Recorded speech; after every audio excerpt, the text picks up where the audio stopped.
अस्सलाम वालेकुम दोस्तों, क्या आप जानते हैं कि इस दुनिया में अमीर शख्स कौन है? शेख राशिद बिन अल मखतूम या हसन अल बुल्किया?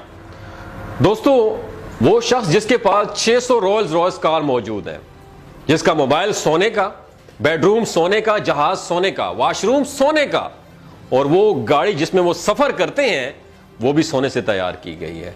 और वो सिर्फ हेयर कट करवाने के लिए 32 लाख रुपए खर्च करते हैं। क्या आप जानते हैं कि इस दुनिया में दो ऐसे बादशाह भी मौजूद हैं जिनकी एक सेकंड की कमाई 8,000 रुपए से भी ज्यादा है?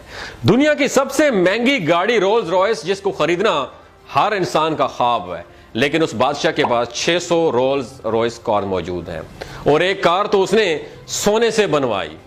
आज की वीडियो में हम ब्रुनाई के बादशाह हसन अल बुल्किया और दुबई के बादशाह शेख राशिद बिन अल मखतूम की लाइफस्टाइल का आपस में कंपैरिजन मुवाजना करने